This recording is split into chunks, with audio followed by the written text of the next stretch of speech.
Hello friends, నేను మీ CM Manjunath. Welcome back to the channel.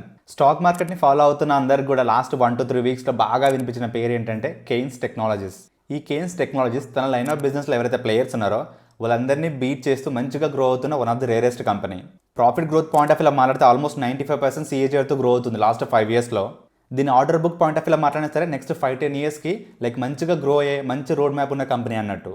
మరి అలాంటి స్ట్రాంగెస్ట్ కంపెనీ గురించి కోటస్ ఈక్విటీ వాళ్ళు ఇచ్చిన ఒక్క రిపోర్ట్ వల్ల దాని మార్కెట్ ప్రైస్ అనేది ఆల్మోస్ట్ లాస్ట్ 1 month చూసుకుంటే 33% దాకా క్రాష్ అయింది. సో ఈ కేన్స్ టెక్నాలజీ కంపెనీ మార్కెట్ని ఇంతలా ఎఫెక్ట్ చేసిన కోటస్ ఈక్విటీ రిపోర్ట్లో అంతగా ఏముంది, వాళ్ళు ఏమేమి అలిగేషన్స్ చేశారు, ఆ ఎలిగేషన్స్కి కేన్స్ టెక్నాలజీ వాళ్ళు ఇచ్చిన రిప్లై ఏంటి, అలాగే నాలాంటి ఈక్విటీస్కి కోటస్ ఈక్విటీ వాళ్ళు అయితే అలిగేషన్ చేశారో ఆ అలిగేషన్స్ పాయింట్ ఆఫ్ వ్యూ ఏవి ఇంపార్టెంట్, వాటికి మనం ఎందుకు అంత ఇంపార్టెన్స్ ఇవ్వాలి. సో మీరు ఈ కేన్స్ కంపెనీ గురించి తెలుసుకోవాలనుకున్నా, లేకపోతే మీరు ఇన్వెస్ట్మెంట్ చేయబోతున్న కంపెనీ కానీ లేకపోతే ఇన్వెస్ట్మెంట్ చేసిన కంపెనీస్లో ఇలాంటి వాటి బారిన పడకుండా మిమ్మల్ని మీరు ఎలా కాపాడుకోవాలి అనే పాయింట్ తెలుసుకోవాలనుకున్నా సరే వీడియోని ఎక్కడ స్కిప్ చేయకుండా లాస్ట్ వరకు చూడండి. అలాగే మా కంటెంట్, మా ఎక్స్ప్లెనేషన్ మీకు నచ్చినట్టయితే మీ ఫ్రెండ్స్ తోటి, ఫ్యామిలీతో షేర్ చేయడం మాత్రం అసలు మర్చిపోకండి. దానికంటే ముందు కొత్తగా ఛానల్ వచ్చిన వాళ్ళు తెలుసు కదా, ఛానల్ సబ్స్క్రైబ్ చేసిన వాళ్ళు ఒకసారి కన్ఫర్మ్ చేసుకోండి. ఇంకా చేసి ఉండకపోతే 2 seconds టైం తీసుకొని సబ్స్క్రైబ్ చేయండి. మీ టైం వేస్ట్ చేయకుండా వీడియోలోకి వెళ్ళిపోదాం. ఈ కంపెనీలో జరిగిన ఇష్యూ తెలుసుకోకన్నా ముందు కంపెనీ గురించి కొన్ని బేసిక్ డీటెయిల్స్ తెలుసుకుందాం. ఈ కేన్స్ టెక్నాలజీస్ అనేది ఏంటంటే ఒక ఎలక్ట్రానిక్స్ మ్యానుఫ్యాక్చరింగ్ సర్వీసెస్ కంపెనీ అన్నట్టు, షార్ట్గా EMS కంపెనీ అంటాం. సో ఇది మెయిన్గా చెప్పాలంటే డిఫెన్స్ ఎలక్ట్రానిక్స్ కానీ, ఈవీ కాంపోనెంట్స్ కానీ, స్మార్ట్ మీటర్స్ కానీ, ఇండస్ట్రియల్ ఎలక్ట్రానిక్స్ కానీ, సో వీటి రిలేటెడ్ మ్యానుఫ్యాక్చరింగ్ చేస్తూ ఉంటుంది అన్నట్టు. ఈ కేన్స్ టెక్నాలజీస్ కింద ఏవైతే గ్రూప్ కంపెనీస్ ఉంటాయో వాటి గురించి ఒకసారి చూసుకుంటే, సో కేన్స్ టెక్నాలజీస్కి ఆల్మోస్ట్ 16 సబ్సిడరీ కంపెనీస్ ఉన్నాయి. అందులో మీరు ప్రజెంట్ వీడియో కోసం గుర్తుపెట్టుకోవాల్సింది ఏంటంటే, ఒకటి వచ్చేసి Kaynes electronics manufacturing private limited, ఒకటి ఇంకోటి ఇస్క్రమేకో ఇండియా ప్రైవేట్ లిమిటెడ్. ఇప్పుడు ప్రజెంట్ ఇష్యూస్ రేజ్ అయింది కూడా ఈ కేన్స్ టెక్నాలజీ అయితే హోల్డింగ్ కంపెనీ ఉందో అది ప్లస్ ఈ 2 సబ్సిడరీ కంపెనీస్ మధ్య జరిగిన ట్రాన్సాక్షన్స్ పాయింట్ ఆఫ్ వ్యూలో. కంపెనీ పాయింట్ ఆఫ్ వ్యూ చూసుకుంటే స్ట్రాంగ్ మార్కెట్ షేర్ ఉంది, స్ట్రాంగ్ రెవెన్యూ గ్రోత్ ఉంది, అలాగే మంచి ఆర్డర్ బుక్ ఉంది. సో కాబట్టి నెక్స్ట్ 5-10 yearsలో కంపెనీ మంచి గ్రో అవుతుంది అన్నది ఇన్వెస్టర్స్ ఎక్స్పెక్టేషన్. అందుకే ఇన్వెస్టర్స్ పాయింట్ ఆఫ్ వ్యూలో ఈ కేన్స్ కంపెనీ అయితే ఉందో అదొక హై క్వాలిటీ EMS ప్లేయర్ అన్నట్టు, అలాగే లాంగ్ టర్మ్ కంపౌండర్. దానికి బెస్ట్ ఎగ్జాంపుల్ చెప్పాలంటే ఇది 2022లో IPOకి వచ్చింది. దాని ఇష్యూ ప్రైస్ వచ్చేసి ఆల్మోస్ట్ 587 రూపీస్ ఉండే అప్పర్ బ్రాండ్లో. సో ఆ ఇష్యూ ప్రైస్ నుంచి ప్రెజెంట్ ఆల్మోస్ట్ ఒక్కోసారి హైగా వచ్చేసి 7,000 దాకా టచ్ అయింది. So price point of view దాని గ్రోత్ మాట్లాడుకుంటే ఆల్మోస్ట్ 10-15 times గ్రో అయింది అది. సో ఈ ప్రైస్ మూమెంట్ చూస్తే మనకు తెలుస్తుంది కదా ఇన్వెస్టర్స్ పాయింట్ ఆఫ్ వ్యూలో ఈ కేన్స్ కంపెనీ అనేది ఎంత హైలీ పర్సిబ్డ్ కంపెనీ అనేది. సో అందుకే ఈ స్టాక్ అనేది ఎప్పుడు ప్రీమియంలోనే ట్రేడ్ అవుతుంది. దీని PE రేషియో పాయింట్ ఆఫ్ వ్యూలో మాట్లాడితే ఆల్మోస్ట్ 70-80 times అనేది కమాండ్ చేస్తుంది ఇది. సో అందుకే ఇది one of the highly valued stock.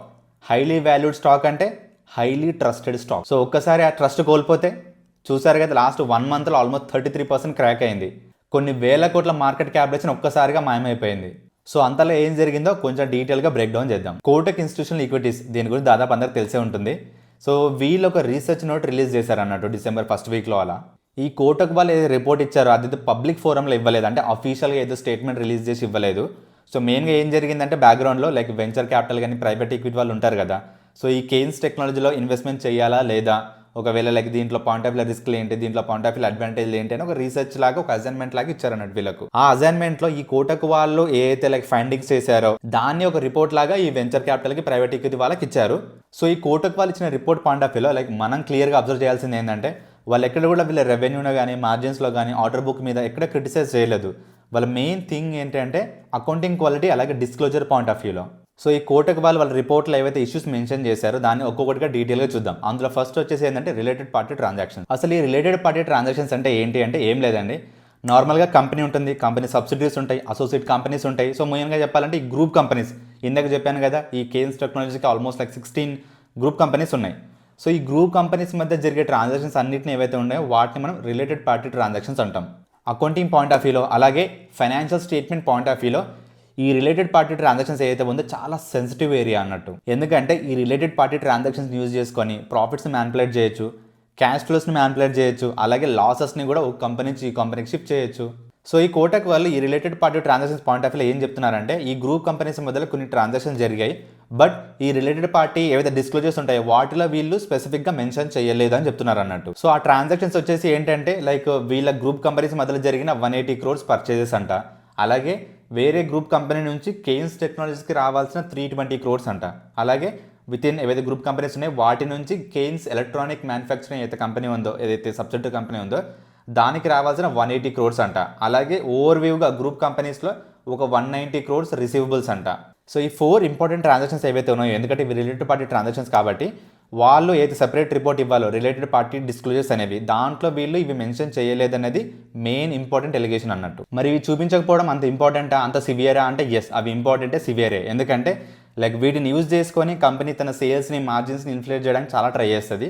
అది అర్థం చేసుకోవడానికి ఒక చిన్న ఎగ్జాంపుల్ తీసుకుందాం. సపోజ్ ఫర్ ఎగ్జాంపుల్ వచ్చేసి ఒక 2 కంపెనీస్ తీసుకుందాం, ఏ కంపెనీ, బి కంపెనీ. ఈ రెండు కూడా సేమ్ గ్రూప్ ఆఫ్ కంపెనీస్కి చెందినాయి అన్నట్టు. Suppose A company point of వ్యూలో మాట్లాడదాం. ఏ కంపెనీకి 2024లో 100 రూపీస్ సేల్ ఉంది అనుకుందాం. 2025 వచ్చేసరికి అది గ్రోత్ ఏం చూపించలేకపోయింది, సేమ్ 100 రూపీసే లైక్ సేల్ చేయగలిగింది అనుకోండి. ఇప్పుడు ఇన్వెస్టర్స్కి చూపించాలంటే సమ్ గ్రోత్ చూపించాలి కదా, లేకపోతే ఇన్వెస్టర్స్ బ్యాడ్గా ఫీల్ అవుతారు కదా. సో అప్పుడు ఏం చేస్తుందంటే ఏ కంపెనీ సేల్స్ ఏదైతే ఉందో దాన్ని ఎక్కువ చూపించుకోవడానికి ఈ గ్రూప్ కంపెనీ అయితే ఉందో, బి అనేది గ్రూప్ కంపెనీ ఉంది కదా, దానికి ఒక 20 రూపీస్ సేల్ చేసినట్టు చూపిస్తుంది అన్నట్టు. సో ఏ కంపెనీ తన బుక్స్లో ఏం రాసుకుంటుందంటే నాకు 20 రూపీస్ నా బి కంపెనీ నుంచి రావాలి, ట్రేడ్ రిసీవబుల్స్ అని రాసుకుంటుంది అన్నట్టు. సేల్స్ వచ్చేసి సేమ్ 100 రూపీస్ ప్లస్ 120 రూపీస్ని సేల్స్ లాగా చూపించుకుంటుంది. సో ఇన్వెస్టర్స్కి ప్రెజెంటేషన్ చేసినప్పుడు ఏ కంపెనీ అనేది 2024తో పోలిస్తే 2025లో 20% గ్రోత్ చూపించింది అని చెప్పుకుంటుంది అన్నట్టు. సో ఇప్పుడు గ్రూప్ కంపెనీస్ పాయింట్ ఆఫ్ వ్యూలో మాట్లాడితే, సో ఈ బి కంపెనీలో ట్రేడ్ పేయబుల్స్ కనిపిస్తుంది, ఏది ఏకి పే చేయాలని. ఏ కంపెనీలో ట్రేడ్ రిసీవబుల్స్ కనిపిస్తుంది, 20 రూపీస్ బి నుంచి నేను రిసీవ్ చేసుకోవాలని. బట్ మీరు గుర్తుపెట్టుకోవాల్సింది ఏంటంటే ఎప్పుడు కూడా గ్రూప్ కంపెనీస్లో యాక్చువల్ పేమెంట్ మూమెంట్ అనేది ఉండదు, అంటే క్యాష్ ఫ్లో అనేది ఎప్పుడు మూమెంట్ ఉండదు. ఎప్పుడైనా సరే ఈ గ్రూప్ కంపెనీస్ మధ్యలో బుక్ అడ్జస్ట్మెంట్ మాత్రమే ఉంటుంది. అది ఎలానో ఇంకొక ఎగ్జాంపుల్ ద్వారా చూస్తే, ఫర్ సపోజ్ ఏదైనా ఇయర్లో బీకి తక్కువ సేల్స్ అయింది, అంటే తన ఎక్స్పెక్ట్ చేసిన లైక్ పర్సంటేజ్ కంటే తక్కువ సేల్స్ అయింది అనుకోండి. దాన్ని కంపెన్సేట్ చేయడానికి ఇప్పుడు బి కంపెనీ అవుతుందో ఏ కంపెనీకి సేల్ చేస్తుంది. ఫర్ సపోజ్ 30 రూపీస్ సేల్ చేసింది అనుకోండి, అంటే బి పాయింట్ ఆఫ్ వ్యూలో ఏ నుంచి ఎంత రావాలి, 30 రూపీస్ రావాలి. ఏ పాయింట్ ఆఫ్ వ్యూలో బీకి ఎంత పే చేయాలి, 30 రూపీస్ పే చేయాలి. సో అంతకుముందు వీళ్ళిద్దరి మధ్యలో ట్రాన్సాక్షన్ ఉంది కదా. ఎలాంటి ట్రాన్సాక్షన్ అంటే బి అనేది ఏకి 20 రూపీస్ పే చేయాల్సి ఉండే, బట్ ఇప్పుడు 30 రూపీస్ రిసీవ్ చేసుకోవాల్సి ఉంది. సో నెట్గా చెప్తే ఏంటి, బీకి ఏ నుంచి 10 రూపీస్ రావాలి అని రాసుకుంటుంది నెట్గా చూసుకుంటే. ఏ పాయింట్ ఆఫ్ వ్యూలో చూసుకుంటే ఇంతకుముందు బి నుంచి 20 రావాలి, బట్ ఇప్పుడు బీకి 30 పే చేయాలి. కాబట్టి ఆ డిఫరెన్స్ 10 అయితే ఉందో ట్రేడ్ పేయబుల్స్ లాగా తెలుసుకుంటుంది. సో ఇలా ఈ గ్రూప్ కంపెనీస్ మధ్యలో జరిగే ప్రతి ట్రాన్సాక్షన్కి బుక్స్లో అడ్జస్ట్మెంట్ ఉంటుంది, కానీ ఎప్పుడు కూడా actual payment, actual cash flow అనేది ఎప్పుడూ ఉండదు. సో మీరు ఇక్కడ క్లియర్గా అబ్జర్వేషన్ చేస్తుంటే లైక్ ఏ కానీ బి కానీ సేల్స్ పెరుగుతుంది, బట్ యాక్చువల్ క్యాష్ రావట్లేదు. యాక్చువల్ క్యాష్ ఎంత వచ్చిందంటే ఎంతైతే వీళ్ళు బయటికి ఎంతైతే సేల్ చేశారో అంత క్యాష్ మాత్రమే కంపెనీ రిసీవ్ చేసుకుంటుంది. ఈ ఇంటర్నల్గా వీలైతే ఇన్ఫ్లేట్ చేసి సేల్స్ చూపించారు, దాని మీద ఎప్పుడు కూడా క్యాష్ రిసీవ్ చేసుకోదు. బట్ ఇన్వెస్టర్స్ మైండ్లో ఏముంటుంది, లైక్ దీనికి 120 రూపీస్ సేల్ అయింది కాబట్టి 120 రూపీస్ దీనికి వస్తాయి అన్న పాయింట్లో ఉంటుంది. కాబట్టి ఇన్వెస్టర్ దీని పాయింట్ ఆఫ్ ఇంకా గ్రోత్ ఎక్స్పెక్టేషన్ చేస్తూ ఉంటాడు. బట్ ఒకవేళ వీళ్ళ ఫైనాన్షియల్ స్టేట్మెంట్స్లో బాబు ఈ 20 రూపీస్ సేల్ అయితే ఉంది, అది రిలేటెడ్ పార్టీ ట్రాన్సాక్షన్ బాబు అని చూపించిన రోజు ఇన్వెస్టర్ ఏమనుకుంటాడు, ఓకే దీని యాక్చువల్ సేల్ 100 రూపీస్ మాత్రమే, 20 రూపీస్ ఏదైతే ఉందో అది ఇంటర్నల్గా గ్రూప్ కంపెనీస్ మధ్యలో రూటింగ్ అయింది, కాబట్టి ఈ 20 రూపీస్ ఎప్పుడు కూడా రియలైజ్ అవ్వదు. సో యాక్చువల్ క్యాష్ అనేది 100 రూపీసే వస్తుంది అన్న పాయింట్ అయితే ఉంటుందో దాని ప్రకారంగా వాల్యుయేషన్ ఉంటుంది, దాని ప్రకారంగా షేర్ అనేది అడ్జస్ట్ అవుతుంది. So company valuation point of వ్యూలో ఈ రిలేటెడ్ పార్టీ ట్రాన్సాక్షన్ తెలియడం అనేది చాలా చాలా చాలా ఇంపార్టెంట్. ఎందుకంటే ఈ రిలేటెడ్ పార్టీ ట్రాన్సాక్షన్ తెలియనంత వరకు కూడా కంపెనీ మీద ఓవర్ ఎక్స్పెక్టేషన్స్ ఉంటాయి, అనవసరంగా దాని పీ రేషియో పెరుగుతూ ఉంటుంది. సో ఇన్వెస్టర్స్ ఎవరైతే ఉంటారో దానికి పెట్టాల్సిన ప్రైస్ కంటే ఎక్కువ ప్రైస్ పెట్టి కొంటా ఉంటారు. బట్ కంపెనీ పాయింట్ ఆఫ్ వ్యూలో ఎక్స్పెక్టెడ్ గ్రోత్ ఎప్పటికీ అచీవ్ అవ్వదు అది. సో కంపెనీ పాయింట్ ఆఫ్ వ్యూలో ఈ రిలేటెడ్ పార్టీ ట్రాన్సాక్షన్స్ ఏవైతే ఉన్నాయో అవి చూపించడం, అవి డిస్క్లోజ్ చేయడం ఎంత ఇంపార్టెంటో మీకు అర్థమైందని అనుకుంటున్నా. మిగిలిన అలిగేషన్స్ అన్ని పక్కన పెడితే దీని స్టాక్ ప్రైస్ అయితే ఉందో బాగా పడిపోవడానికి, అలాగే ఇన్వెస్టర్స్ కాన్ఫిడెన్స్ మొత్తం లూజ్ అవ్వడానికి మెయిన్ రీజన్ వచ్చేసి ఈ ఆర్పీటీ డిస్క్లోజర్స్ ఏవైతే ఉన్నాయో అవి చేయలేకపోవడమే. ఈ అలిగేషన్స్ పాయింట్ ఆఫ్ వ్యూలో కేన్స్ కంపెనీ మేనేజ్మెంట్ ఎవరైతే ఉన్నారో వాళ్ళు ఇచ్చిన రిప్లై ఏంటంటే మర్చిపోయారంట, అంతే.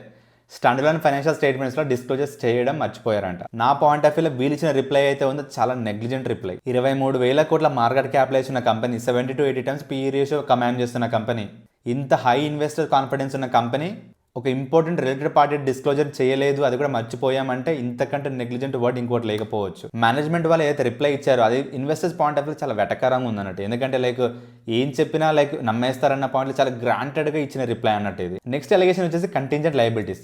కంటింజెంట్ లయబిలిటీ అంటే ఏం లేదంటే, లయబిలిటీ అంటే తెలుసు కదా మనం బయట వల్ల పే చేయాల్సింది. కంటింజెంట్ అంటే ఏంటంటే ఇది అవుతుందో లేదో తెలీదు, అయిన రోజు మనం మొత్తం పే చేయాల్సి వస్తుంది, బట్ ఇప్పటికైతే అవుతుందో లేదో 50-50 ఛాన్స్ ఉన్న వాటిని మనం కంటింజెంట్ లయబిలిటీ అంటాం. సో ఈ కంటింజెంట్ లయబిలిటీ అయితే ఉందో మనకు బ్యాలెన్స్ షీట్లో కనిపించదు, ఎందుకంటే బ్యాలెన్స్ షీట్లో మనకు current liabilities, non current liabilities ఏవైతే ఉన్నాయో అవి మనకు సెపరేట్ చూపిస్తాం. ఇది ఏంటంటే పక్కా కంపెనీ కడుతుంది, బట్ ఈ కంటింజెంట్ లయబిలిటీ అయితే ఉందో 50-50 కట్టొచ్చు కట్టకపోవచ్చు. కాబట్టి దీన్ని బ్యాలెన్స్ షీట్లో చూపించాం మనం.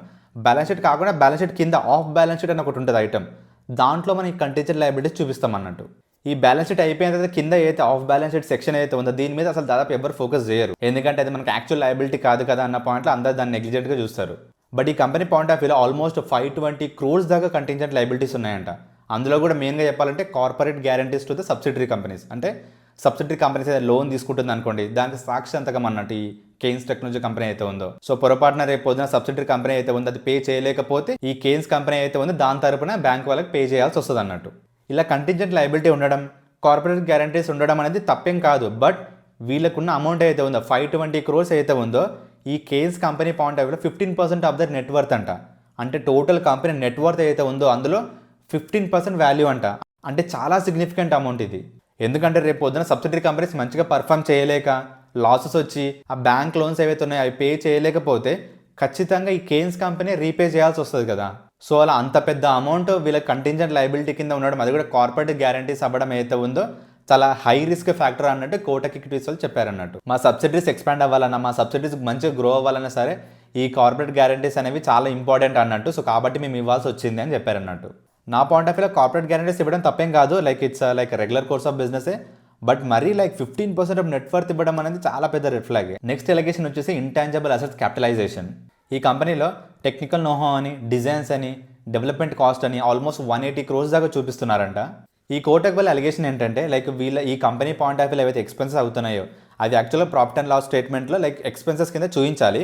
బట్ అలా P&Lలో ఎక్స్పెన్సెస్ కింద చూపించకుండా వాటిని క్యాపిటలైజ్ చేసుకుంటున్నారు, ఎందుకంటే వీళ్ళ ప్రాఫిట్స్ని పెంచుకోవడానికి. సో మీకు డౌట్ రావచ్చు ఈ క్యాపిటలైజేషన్ వల్ల ప్రాఫిట్స్ అనేవి లైక్ ఎలా ఎఫెక్ట్ అవుతుంది అని.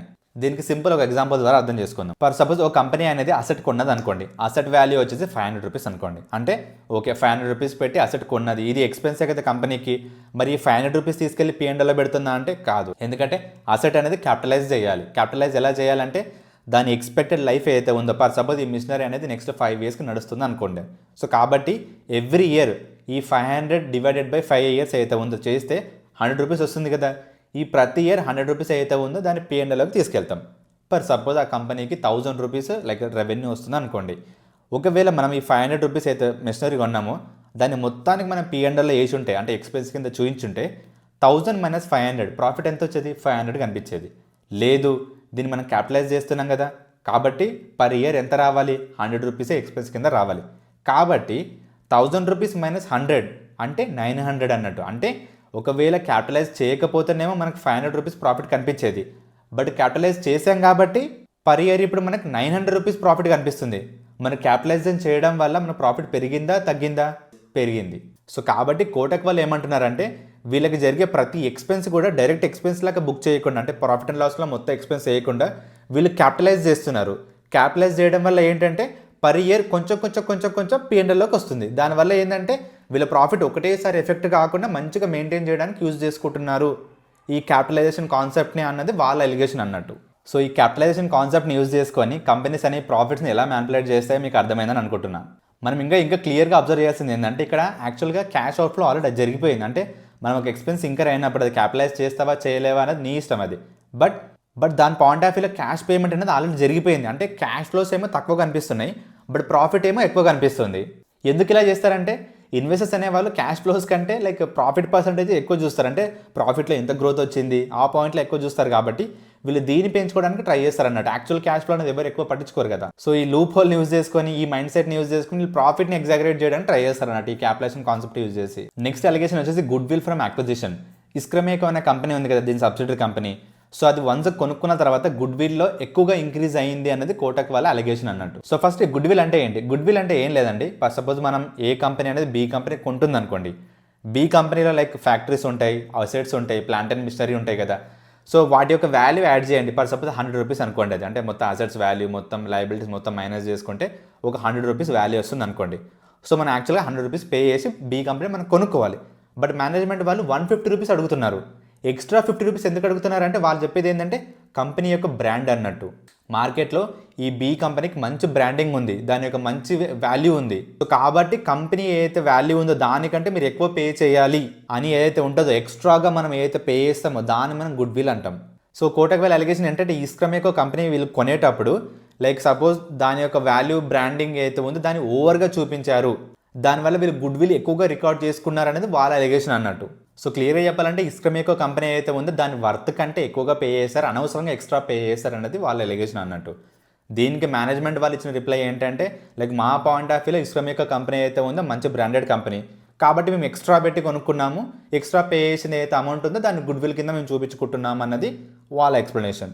సో ఈ రీజనింగ్ కరెక్టా కాదా అన్నది మనకు నెక్స్ట్ 2-3 ఇయర్స్లో ఇస్క్రమేకో కంపెనీ నుంచి వచ్చే ప్రాఫిట్స్ బట్టి దాని ఇండివిజువల్ పర్ఫార్మెన్స్ బట్టి మాత్రం మనం కామెంట్ చేయగలుగుతాం. నెక్స్ట్ అలిగేషన్ వచ్చేసి బారోయింగ్ కాస్ట్. ఈ కోటక్ వాళ్ళు ఏమంటున్నారంటే ఈ కేన్స్ కంపెనీ అయితే ఉందో లైక్ ఆల్మోస్ట్ 17-18% బారోయింగ్ కాస్ట్ అనేది ఇంకర్ అవుతున్నారు ప్రతి ఇయర్ అంటున్నారు. దానికి కేన్స్ మేనేజ్మెంట్ వాళ్ళు ఇచ్చిన రిప్లై ఏంటంటే లైక్ కోటక్ వాళ్ళు బారోయింగ్ కాస్ట్ని క్యాలిక్యులేట్ చేయడానికి అయితే మెథడ్ యూజ్ చేశారో ఆ మెథడ్లో లైక్ బిల్ డిస్కౌంటింగ్ అనే కాన్సెప్ట్ని యూజ్ చేయలేదు. ఒకవేళ బిల్ డిస్కౌంటింగ్ అనే కాన్సెప్ట్ని యూజ్ చేసి ఉంటే మా బారోయింగ్ కాస్ట్ అనేది ఓన్లీ 10% మాత్రమే ఉంది, సో మీ క్యాలిక్యులేషన్ మెథడ్ కరెక్ట్గా లేదు అనేది వాళ్ళ రిప్లై అన్నట్టు. దీని పాయింట్ ఆఫ్ వ్యూ మనం కూడా ఏం కామెంట్ చేయలేము, ఎందుకంటే బారోయింగ్ కాస్ట్ క్యాలిక్యులేట్ చేయడానికి వేరియస్ మెథడ్స్ ఉంటాయి. సో ఎవరు ఏ మెథడ్ వాడుతున్నారు అనేది మనం ఏం చెప్పలేము దాని గురించి. కోటక్ వాళ్ళు ఇచ్చిన అన్ని అలిగేషన్స్కి లైక్ కేన్స్ మేనేజ్మెంట్ వాళ్ళు రిప్లై ఇచ్చారు.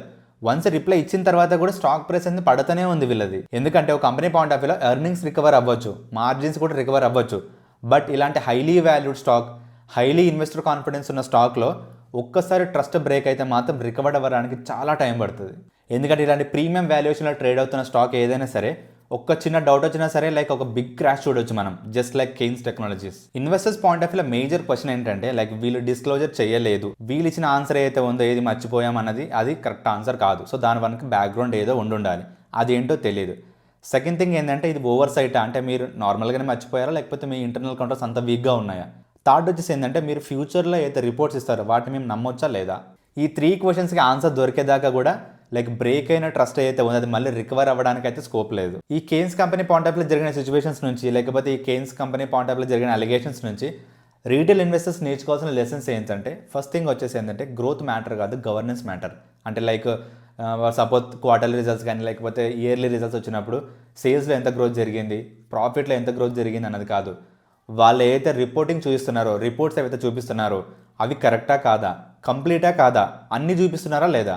సో ఇవి మెయిన్గా అడగాల్సిన క్వశ్చన్స్. అండ్ సెకండ్ థింగ్ ఏంటంటే స్టాండ్ అలోన్ అలాగే కన్సాలిడేటెడ్, ఈ రెండు కూడా ఇంపార్టెంటే. మనం చాలా వరకు గ్రూప్ కంపెనీస్ అన్ని కలిపి చూపించిన కన్సాలిడేటెడ్ ఫిగర్స్ మాత్రమే చూస్తాం, బట్ స్టాండ్ అలోన్ కూడా చూడడం చాలా చాలా చాలా ఇంపార్టెంట్. ఈ స్టాండ్ అలోన్ ఫైనాన్షియల్ స్టేట్మెంట్స్లో కూడా మెయిన్గా చూడాల్సింది ఈ రిలేటెడ్ పార్టీ ట్రాన్సాక్షన్స్ అలాగే కంటింజెంట్ లయబిలిటీస్, వీటిలో ఎలాంటి మూవ్మెంట్ జరుగుతుంది, అసలు ఏమేమి ఉన్నాయి అని తెలుసుకోవడం చాలా ఇంపార్టెంట్. నెక్స్ట్ ఇంపార్టెంట్ లెసన్ వచ్చేసి ఏంటంటే story based valuation, growth based valuation కాదు మనం చూడాల్సింది, క్యాష్ బేస్డ్ వాల్యుయేషన్. అంటే వాళ్ళు ఏదైతే ప్రాఫిట్స్ చూపిస్తున్నారో అవి నిజంగా క్యాష్లో కన్వర్ట్ అయ్యాయా లేదా, జస్ట్ నెంబర్స్ మాత్రమే చూపిస్తున్నారు, యాక్చువల్ క్యాష్ అనేది బ్యాంక్ అకౌంట్లోకి వచ్చిందా లేదా అనేది కూడా తెలుసుకోవాలి కదా. సో కాబట్టి ఫోకస్ అనేది ప్రాఫిట్ అండ్ లాస్ ఒక్కటే కాదు, ఫోకస్ అనేది క్యాష్ ఫ్లో స్టేట్మెంట్లో కూడా చూడాలి అన్నది మనం దీని నుంచి నేర్చుకోవచ్చు.